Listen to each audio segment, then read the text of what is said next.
Finland के राष्ट्रपति Alexander Stubb Bharat के दौरे पर हैं। आज प्रधानमंत्री नरेंद्र मोदी और फिनलैंड के राष्ट्रपति की हुई है मुलाकात। द्विपक्षीय बात के दौरान दोनों नेताओं के बीच में कई अहम मुद्दों पर चर्चा हुई और इसके बाद दोनों नेताओं ने ज्वाइंट प्रेस कॉन्फ्रेंस को संबोधित किया। प्रधानमंत्री मोदी ने बताया कि साल 2026 की शुरुआत में हुआ ऐतिहासिक Bharat European union free trade agreement दोनों देशों के बीच में व्यापार और निवेश को और ज्यादा प्रबल करेगा।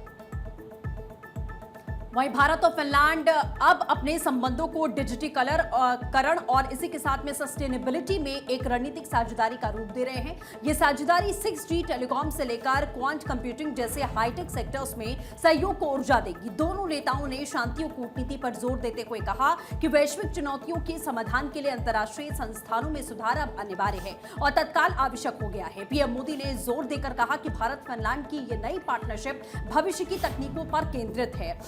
इसमें artificial intelligence, 6G telecom, clean energy और क्वांटम कंप्यूटिंग जैसे क्षेत्र भी शामिल हैं।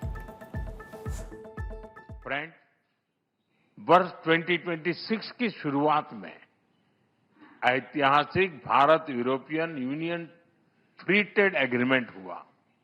ये एग्रीमेंट भारत और फिनलैंड के बीच ट्रेड, इन्वेस्टमेंट और टेक्नोलॉजी सहयोग को और प्रबल करेगा। डिजिटल टेक्नोलॉजी, इंफ्रास्ट्रक्चर और सस्टेनेबिलिटी जैसे क्षेत्रों में भारत और फिनलैंड महत्वपूर्ण साझेदार हैं।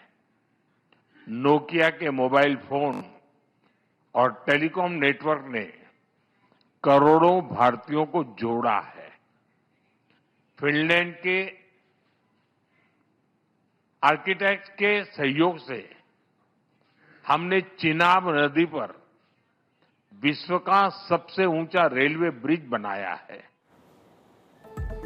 प्रधानमंत्री मोदी ने कहा कि हम एकमत हैं कि केवल मिलिट्री कॉन्फ्लिक्ट से किसी भी मुद्दे का समाधान नहीं निकल सकता है। यूक्रेन हो या पश्चिमी एशिया, हम संघर्ष की शीघ्र समाप्ति और शांति के हर प्रयास का समर्थन करते रहेंगे। हम इस बात पर भी एकमत हैं कि बढ़ते हुए ग्लोबल चैलेंज के समाधान के लिए ग्लोबल इंस्टीट्यूशंस का सुधार आवश्यक ही नहीं बल्कि अर्जेंट भी है।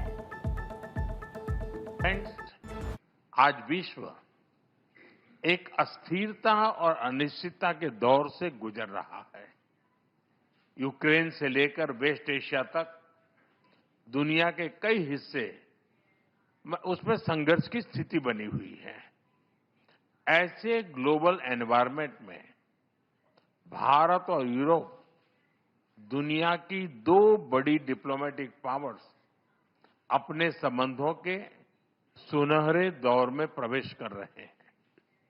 हमारा बढ़ता सहयोग वैश्विक स्थिरता, विकास और साझा समृद्धि को नई मजबूती दे रहा है। इसके पहले राष्ट्रपति अलेक्जेंडर स्टब ने राजघाट का दौरा किया, महात्मा गांधी को श्रद्धांजलि दी।